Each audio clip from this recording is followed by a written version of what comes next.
नमस्कार दर्शक बंधु आदि न्यूज को आपण को स्वागत। आमर यह विशेष कार्यक्रम रे आज आम सुभद्रा योजना को नहीं आलोचना करबा। तेबे दर्शक बंधु सुभद्रा योजनार पंचम किस्ती टंका प्रदान को नहीं वर्तमान बड़ अपडेट सामना को आसी। तेबे केबे आसीबो टंका केउ माने पाइबे कहार टंका अटकी पारे कौन करिले टंका शीघ्र मिलिबो सबकिछि जानिबा पई भिडियोटी को शेष जाय देखंतु। भिडियोटी भलो लागिले लाइक कमेंट शेयर करबा को भूलिबे नहीं। चैनल रे नुआ थिले चैनल को सब्सक्राइब करी पाखरे थिबा बेल आइकन को प्रेस करंतु। तेबे चलंतु आरंभ करबा आजिर संपूर्ण खबर। तेबे सुभद्रा योजना होची ओडिशा सरकारंकर एक विशेष फ्लैगशिप योजना जार मुख्य उद्देश्य होची घरर महिला को आर्थिक भाव में सशक्त करबा स्वाधीन करबा और ग्रामीण अर्थनीति को शक्तिशाली करबा जहाँकि आपण माने जानिछंती। तेबे एई योजना रे प्रतिवर्ष महिला माने 10,000 टंकार आर्थिक सहायता पाउछंती। एई टंका प्रतिवर्ष 2 किस्ती रे आसुची। तेबे मोट 5 वर्ष रे 50,000 टंकार सहायता मिले। सबुठु गुरुत्वपूर्ण हेउची एई टंका डीबीटी द्वारा सीधा सड़क हिताधिकारी को बैंक खाता को आसी थाए। एथिरे ना मझिरे कोनोसी एजेंट थांती ना कोनोसी मध्यस्थता थांती ना किछि एक्स्ट्रा चार्ज आपन को दबा को पड़े। ए सबरो कोनोसी समस्या नाही। डायरेक्ट डीबीटी माध्यम रे सीधा सड़क आपन को खाता को टंका आसीबो। तेबे एई योजनार लाभ पाइबा पई वर्तमान ऑनलाइन आवेदन प्रक्रिया आरंभ हो जायछि। किंतु पुणी थरे उप मुख्यमंत्री एक बड़ घोषणा करिसेंती। तांको सूचना अनुसार सरकार जदिओ आवेदनकारी संख्या वर्तमान कम रही किंतु सरकारक पक्षरे पर्याप्त समय अछि बोली से कहते। जदि कोनोसी यांत्रिक त्रुटि किंबा सर्वर समस्या जोगु महिला माने आवेदन करिबार असुविधार सम्मुखीन होउचंती किंबा अन्य कोनोसी असुविधा रही तेबे सरकार एई सब को दृष्टि रखी आउ 5 दिनर समय सीमा को बढ़ाई देइछंती। तेबे एने पूर्वर मध्य प्रस्तुति करथिले सरकार से पूर्वर मध्य घोषणा करथिले जदि एई सब समस्या रहे ताले आवेदन प्रक्रिया को बढ़ाई दिया जिवो जाकि वर्तमान सरकार 5 दिन पर्यंत एई समय सीमा को बढ़ाइछंती। कोनोसी योग्य हिताधिकारी जेपरि योजना रु वंचित न हेबे ता सरकारଙ୍କର प्राथमिकता बोली कहचंती उप मुख्यमंत्री प्रभाती परिड़ा। तेबे पूर्वर जो मैंने आप्लाय करि नथिले किंबा जो हिताधिकारी आवेदन कोनोसी कारणरू रिजेक्ट हो जाइतला सेमानंको एथर नुआ सुजोग मिलुछि। आवेदन करिबा पई हिताधिकारी माने ऑनलाइन पोर्टल माध्यम रे अप्लाई करि परिबे किंबा ऑफलाइन रे ग्राम पंचायत ऑफिस हो सीएससी सेंटर गुडिकरू फॉर्म नै मध्य अप्लाई करेंगे जहाँकि मु पूर्व वीडियो रे मध्य कहि सारिछि। आपण केमिति अप्लाई करेंगे कौन योग्यता दरकार आपणकर अप्लाई करिवार कौन सब डॉक्यूमेंट दरकार सबकिछि मु पूर्व वीडियो रे पकई देछि। जदि आपण अप्लाई पई वीडियो जानिया पे चाहुचंती ताहले आपण पूर्व वीडियो मोर देखि परिबे। तेबे आमे एबे आलोचना करिबा सुभद्रा योजनार पंचम किस्ती को नै आस्तिबा अपडेट उपरे जहाँकि वर्तमान एक बड़ अपडेट आसी आम से विषय आलोचना करबा। तेबे ए पर्यंत 4टी किस्ती अनेक लाभार्थी खाता को आसी सारी जहाँफल घर खर्च हो छोट व्यवसाय हो पिलांको शिक्षा चिकित्सा और अन्य काम महिला को यह सहायता होची जहाँकि सरकार मध्य यही लक्ष्य नहीं सुभद्रा योजना को कार्यकारी करथिले कि महिला मानकु सशक्त कराइबा स्वावलंबी कराइबा जहाँकि वर्तमान सरकारଙ୍କର स्वप्न सफल होईची। तेबे ए समस्तंकर नजर रही पंचम किस्ती उपरे जेहेतु चतुर्थ किस्ती मार्च 8 तारिख रे हिताधिकारी खाता को आसी सारी। तेबे एबे अपेक्षा रही कना पंचम किस्ती टंका केबे आसीबो ताकू नै कि वर्तमान एक बड़ अपडेट सामना को आसी। आमे से विषय आलोचना करबा कि पंचम किस्ती टंका केबे आसीबो। मिलिथिबा सूचना अनुसार सरकारी प्रक्रिया शेष पर्यायर अछि। मे मासर प्रथम किंबा द्वितीय सप्ताह रे टंका छड़ा जाई पारे। तेबे एटी कुआ जाउछि कि जो सूचनाटी रही जो प्राप्त सूचना रही जातीय गणमाध्यम हो किंबा जो गणमाध्यम अच्छी गणमाध्यम सूचना अनुसार मे मासर प्रथम किंबा द्वितीय सप्ताह मध्य सुभद्रा योजनार पंचम किस्ती टंका हिताधिकारी खाता को छड़ा जाई पारे। जो माने पूर्वर मध्य टंका पाई नांती सेमानंकु मध्य टंका मिल पारे बोली चर्चा होछु। किंतु ए नै ए पर्यंत सरकार पक्षरु कोनोसी सठिक तारीख घोषणा करा जाय नाही। सरकार ए नै कि वर्तमान पर्यंत कोनोसी सठिक तारीख घोषणा करनांती केबे सुभद्रा टंका आसीबो को मानंकु मिलिबो कि पंचम किस्ती टंका केबे आसीबो ए नै सठिक तारीख घोषणा हैनी। जेतेबेले सठिक तारीख घोषणा करा जिवो सेतेबेले आपण जानि परिबे। तेनु आपण धैर्यर सह सरकारी सूचना को अपेक्षा कर जदि सबु तथ्य जांच समाप्त हो जाए तेबे टंका डीबीटी माध्यम सीधा सड़क हिताधिकारी खाता को जीव जेमितिक पूर्वर हिताधिकारी खाता को आसूला तेबे सूचना मिली पंचम किस्ती सह किसी नुआ लाभार्थी नाम जोड़ा जापे जो मानकर फॉर्म पेंडिंग अच्छी पूर्वर जो मैंने टंका पाई ना टेक्निकल समस्या जो मानकर ना कटि जाइथिला एथर सरकार से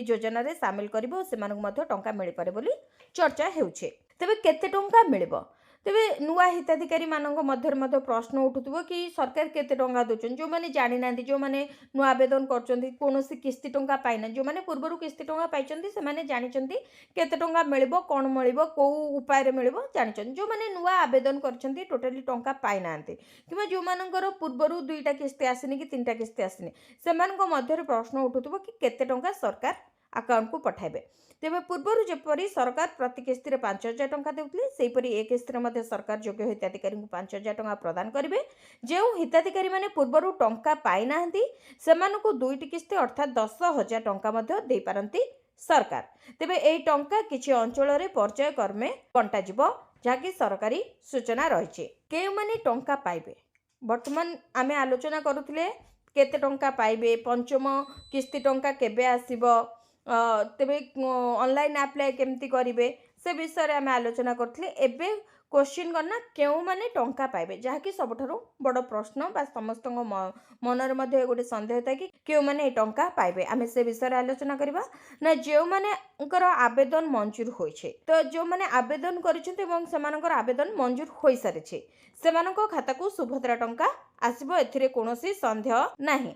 आउ क्यों मैंने ये टंका पाइपर ना जो मानकर बैंक खाता सह आधार लिंक अच्छी जो मानकर डीबीटी चालू अच्छी जो मानक पूर्व किस्ती पाइथिबा लाभार्थी जो माने प्रथम द्वितीय तृतीय चतुर्थ किस्ती पाई सारी से माने आउ कौन ना नुआ भाव योग्य तालिकार नाम आसीथिबा महिला माने तो कौ माने टंका पाइबे आपण माने जानि पारले ना जो मानकर आवेदन मंजूर होइतबो बा जो माने आवेदन सरकार ग्रहण करथिबे जो मानकर बैंक खाता सहित आधार लिंक थिबो बैंक एक्टिव थिबो अकाउंट एक्टिव थिबो एथि सहित डीबीटी जो मानकर एक्टिव थिबो से माने पाई परिबे पूर्वरु जो माने पाइचंती से माने पाई परिबे आउ नुआ भाबरे जो माने योग्य तालिका रे ना आछि जो मानकर जो माने नूतन आवेदन करथिले जो मानकर ना आछि से माने मध्ये एही टंका पाई परिबे तेबे एबे आलोचना करिबा कौ माने टंका पाइबे नै आमे आलोचना करथिले कौ माने पाइबे एबे कौ माने पाइबे नै आमे से विषय मध्ये आलोचना करिबा ना जो मानक फॉर्म रे त्रुटि रही आपण जेतले अप्लाई करूछंती जदि आपणकर फॉर्म रे किछि त्रुटि रहउची जेमति कि नाम हो किंबा आपणकर आधार रो किछि डॉक्यूमेंट भूल रो बैंक डिटेल्स भूल रो जदि आपणकर ग्राम पंचायत हो गाँ हो जे कोनोसी गोटे छोट भूल हो ना काहे जदि आपणकर फॉर्म रे किछि भूल रहिची ताहाले आपण एही टंका पाई परिबे नाही तेणु आपण जेतले फॉर्म फिलअप करूछंती सब किछि देखि चाहि बुझी आपण फॉर्म फिलअप करंतु कोनोसी भूल करंतु नाही नचेत आपणकर छोट भूल आपणको टंका काटी देबे बा आपण योग्य होइथिले मध्ये टंका पाई परिबे नाही एथि सहित जदि आपणकर बैंक खाता बंद अछि जो आपण बैंक डिटेल्स दोउचंती जदि आपणकर बैंक खाता एक्टिव नाही आपण सेथिरे कोनोसी लेन देन करू नांती ताहाले मध्ये आपणको खाता को टंका आसी परिबो नाही काइना आपणको बैंक खाता एक्टिव नाही इनएक्टिव रहिथिबो जदि एथि सहित जदि आपणकर आधार लिंक नथिबो एथर सरकार कोन करचंती ना आधार एवं बैंक खाता को लिंक करबा को मैंडेटरी करचंती बाध्यतामूलक कर दैछंती जदि आपणकर बैंक खाता रे आधार लिंक नाही ताहाले आपणको खाता को टंका आसी परिबो नाही एथि सहित मोबाइल ओटीपी समस्या जदि आपण जो मोबाइल नंबर दोचंती जदि से मोबाइल नंबर सक्रिय नाही जदि सेथिरे ओटीपी आसुनी जदि ओटीपी आसीबार प्रॉब्लम होची ताहाले मध्ये आपण खाता को टंका आसी परिबो नाही एथि सहित कोन डॉक्यूमेंट जांच अपूर्ण अछि जदि आपण जो डॉक्यूमेंट देइछंती जदि से डॉक्यूमेंट आपणकर सठिक नाही जदि डॉक्यूमेंट जांच जदि संपूर्ण होइनी ताहाले मध्ये आपणको खाता को टंका आसी परिबो नाही आपण मध्ये ए टंका पाई परिबे नाही सेमानको टंका अटकी जिवार संभावना रहिछि तेणु आपण जोते बेले फॉर्म फिलअप करूचंती सब किछि डॉक्यूमेंट सठिक रखंतु आधार लिंक अछि कि नाही देखंतु बैंक एक्टिव अछि कि नाही ता मध्ये चेक करंतु मोबाइल नंबर सठिक अछि नाही ता मध्ये जांच करंतु नचेत आपणको खाता को टंका आसी परिबो नाही एबे आलोचना करिबा जति आपणको खाता को टंका आसुनी ताले आपण कौन करेंगे जदि आपण जड़े योग्य हिताधिकारी किंतु आपण खाता को टंका आसुना ताहले आपण यही 5टी काम तुरंत करंतु जदि आपण अनेक कमेंट आसुची कि अप्लाई करूछंती किंतु टंका आसुनी गोटे किस्ती पाइछंती आउ टंका आसीनी कि 3टा किस्ती पाइछंती टंका आसीनी तो कौन समस्या रोचे जो आपण योग्य होई मध्ये आपणको खाता को टंका आसुना बा जो माने अप्लाई करछंती सेमानकर रिजेक्ट हो जाय से माने अप्लाई कला पर मध्ये टंका सेमान खाता को आसुनी तो आपण माने कोन करंतु ना ए 5टी काम तुरंत करंतु बा ए 5टी दिग प्रति गुरुत्व दियंतु प्रथम हूँ कौन ना बैंक पासबुक अपडेट करूँ आपड़ जो बैंक डिटेल्स दौरान प्रथम आप बैंक पासबुक अपडेट करूँ आधार लिंक अच्छी कि नहीं चेक करूँ आप बैंक जातु बैंक खाता सहित आधार लिंक अच्छी कि नहीं जांच करूँ जदि आधार लिंक नहीं आधार लिंक करातु बैंक पासबुक अपडेट करातु एसत कौन ना मोबाइल नंबर सठिक देखा आपड़ जो मोबाइल नंबर दौरान आपण जो मोबाइल नंबरटा दूसरी से मोबाइल नंबर जमी सक्रिय थी दरकार अर्थात आपण मोबाइल को मेसेज आसुव कॉल आसुव ओटीपी आसुव आपण से एक मोबाइल नंबर दिंतु जदि आपणकर मोबाइल नंबर सठिक नहीं ताहले आपणकर टंका आसबनी आपण जेते थर आवेदन करेंगे आपणकर आवेदन खारज हो आवेदन कला पर आपण खाता को टंका आसबनी आपण मोबाइल नंबर को सठिक रखंतु एसत केवाईसी अपडेट करंतु सरकार बारंबार कहते सब क्षेत्र में सुभद्रा योजना हो पीएम किसान योजना हो सीएम किसान योजना हो राशन कार्ड हो जेतक सरकारी योजना रही सरकार सबुथिरे केवाईसी को बाध्यतामूलक कर जदि आपणकर केवाईसी अपडेट नहीं आपण योग्य हिताधिकारी होइथिले मध्ये आपणको खाता को कोनोसी टंका आसीबो नाही तेणु आपण केवाईसी को अपडेट करांतु बा केवाईसी करांतु निकटस्थ जनसेवा केन्द्र को जाई निजर आवेदन स्थिति जांच करंतु आपण जेते अप्लाई करिसंती अप्लाई करि साइला परे आपण किछि दिन परे जांतु आपणकर आवेदन स्थिति जांच करंतु किंबा आपण वेबसाइट को जाई मध्ये आपणकर आवेदन स्थिति जांच करि परिबे आपणकर रिजेक्ट हेची कि पेंडिंग अछि कि आपणकर आवेदनटा मंजूर हे जायछि आपण से हिसाब रे आपणकर परवर्ती किस्ती टंका पाई परिबे कि नहीं आपण जानि परिबे जदि पेंडिंग अछि ताले अपेक्षा करंतु कोनोसी असुविधा नहीं जदि आपणकर रिजेक्ट हे जायछि को कारण पई रिजेक्ट हेछि ताहाकु जांच करंतु तेबे सरकार पक्षरु स्पष्ट सूचना रही जे केही योग्य हिताधिकारी ए योजनारू वंचित हेबे नाही जाकि पूर्वरु सरकार बारंबार एही कथा कहि आछन्ति कि जदि केही भी योग्य हिताधिकारी अछन्ति ए योजनारू वंचित होचन्ति सरकार से योजना रे तांकु शामिल करिवे कोनोसी जणे भी योग्य हिताधिकारी ए योजनारू वंचित हेबे नाही तेबे दर्शक बंधु सुभद्रा योजनार पंचम किस्ती खूब शीघ्र आपण खाता को आसीपे तेणु बैंक खाता आधार केवाईसी सबकि चेक करी रखंतु सठिक करी रखंतु वीडियोटी भल लगी लाइक कमेंट शेयर करे चैनल को सब्सक्राइब करी पाखरे थिबा बेल आइकन को प्रेस करंतु।